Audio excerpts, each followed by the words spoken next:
Yo, this your boy M Breezy, back at you again, man, with another video.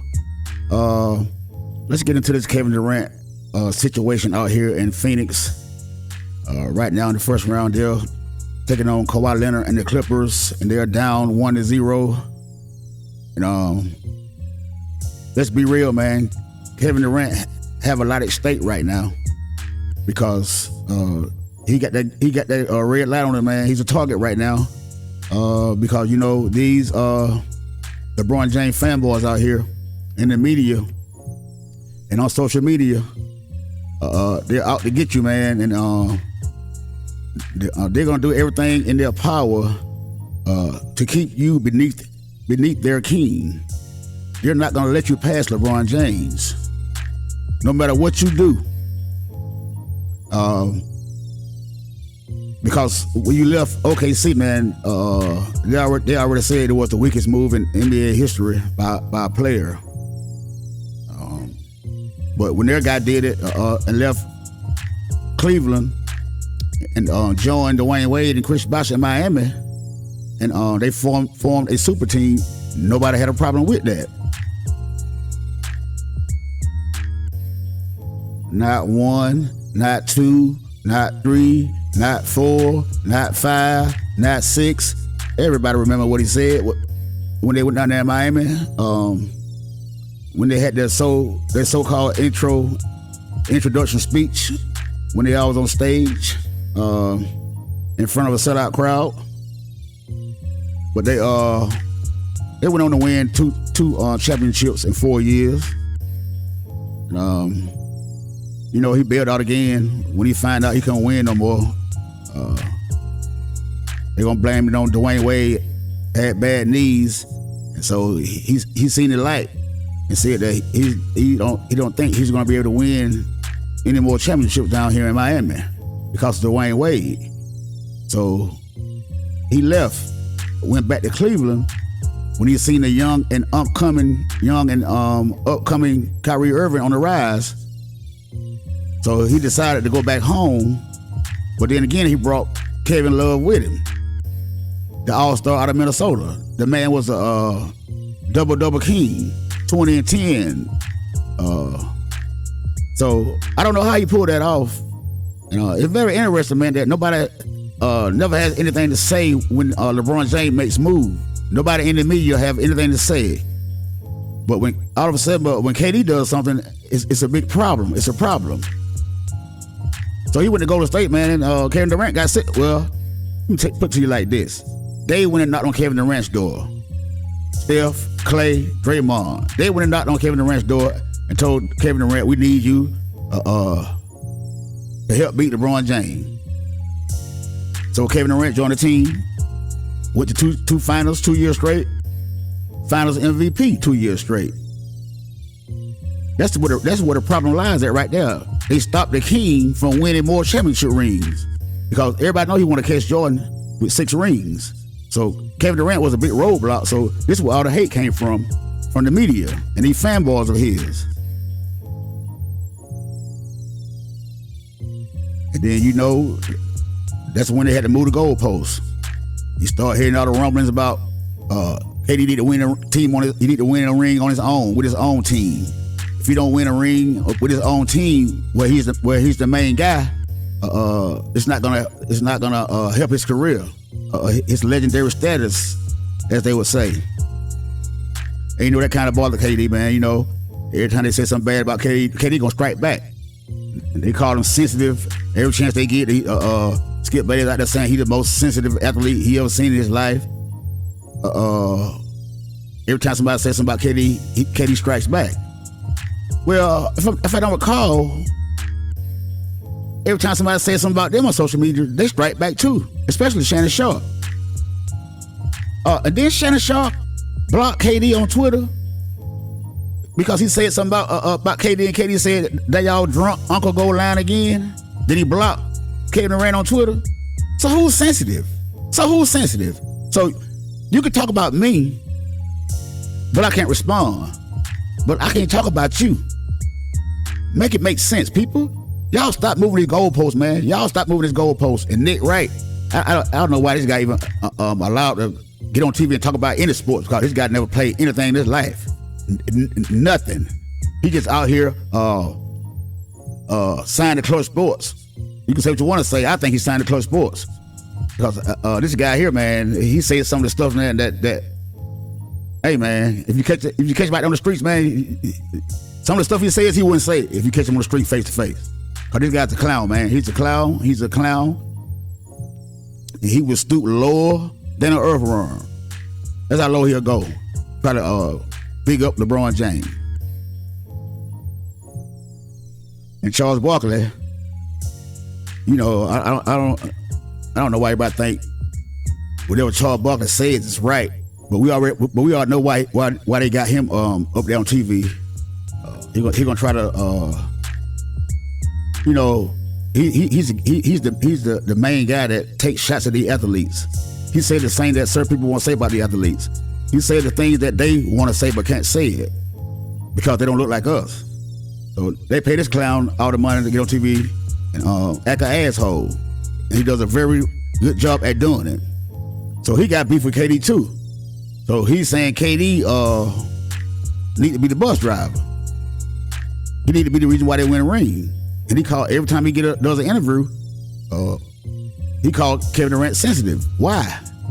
Every time you get on TV and take a shot at Kevin Durant, I think you're a little jealous of Kevin Durant. And now that Kevin Durant is on the, but let me say this because I had to think about this. Why is he all of a sudden just coming at KD? Didn't Charles Barkley play on Phoenix Suns too? Didn't Charles Barkley go to the finals and get beat twice with Phoenix Suns? So you couldn't win. So you couldn't carry the Phoenix Suns to a championship ring because Michael Jordan stood in your way. The king, Michael Jordan, greatest player of all time, prevented you from winning a ring. So you're jealous of KD because KD has a shot to win a ring on your team in Phoenix, and do something that you couldn't do. So we know why you got beef. We know why you got. Hey, I can see right through you, buddy. I can see right through you. So that's why I say, Kevin Durant, man, you need to get to the finals, or either you need to win the finals, because these guys are coming at you, man, with everything they got. And they're gonna say some things, man, that's gonna be out of the ordinary. Because you can't come talk about them, but they can talk about you, but you can't say nothing about them. And because they're, I guess, because they're on TV, not in the sport right now, they can say what they want to say. And if they say anything, and then you strike back, then he's sensitive. He can't be criticized. Oh yes, you can. It's a certain way to criticize people without a name calling, all the stereotypes. Oh, it's a way to criticize anybody. But you guys you guys had no character, man. You guys had no character, and you guys had no shame.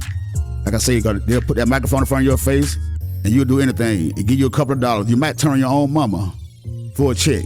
You'll turn on your own mama for a check. I really do believe that.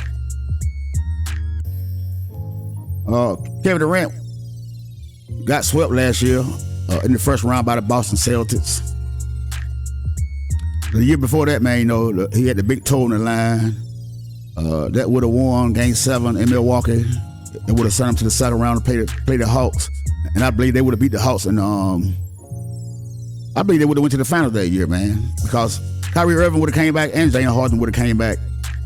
Because both of those guys was injured. He was out there playing by himself. But they didn't want to give Kevin Durant no credit for that. They didn't want to get no credit for that.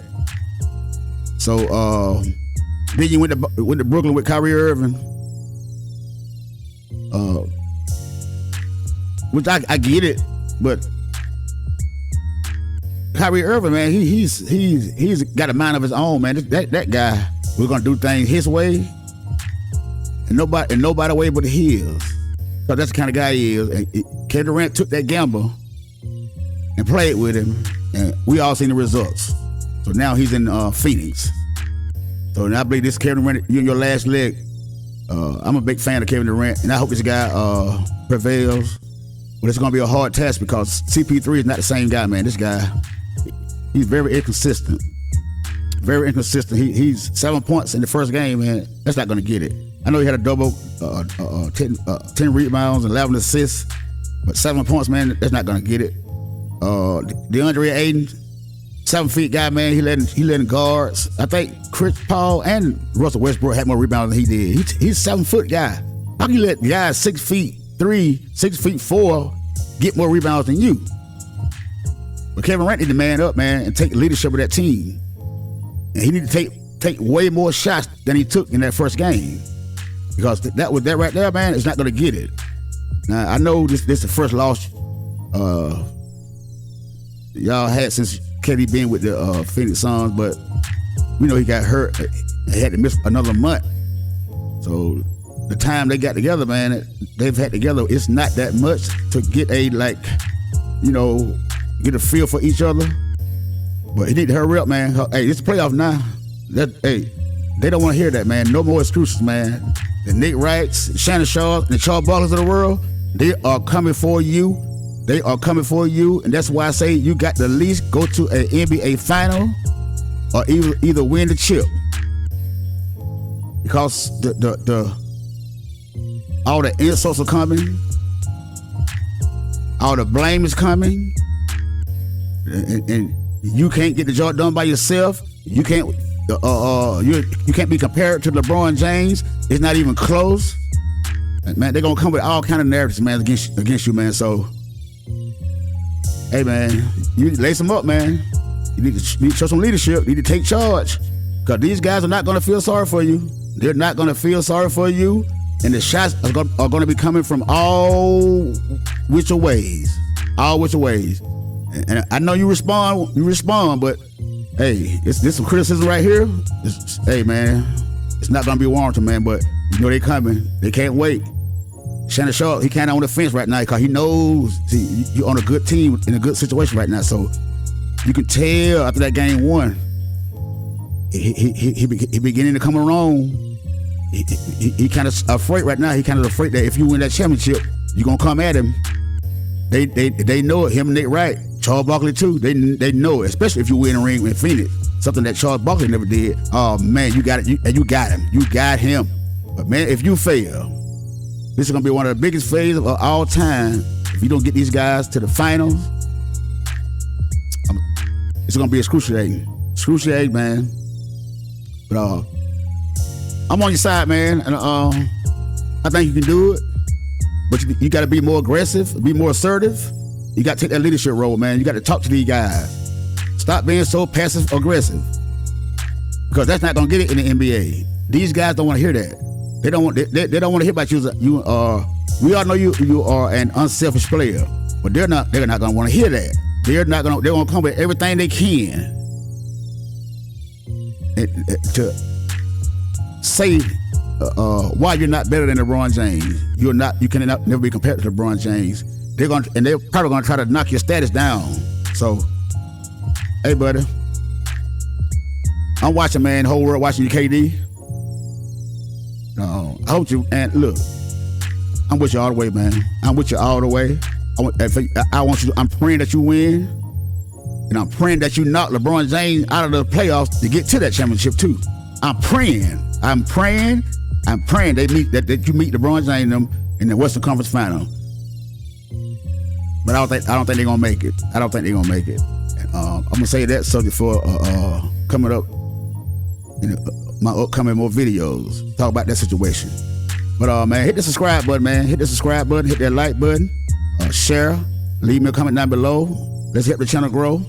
And tell me what you guys think about Kevin Durant. Must Kevin Durant take the Phoenix Suns to the NBA Finals? Until the next video, it's your boy Breezy. I'm out.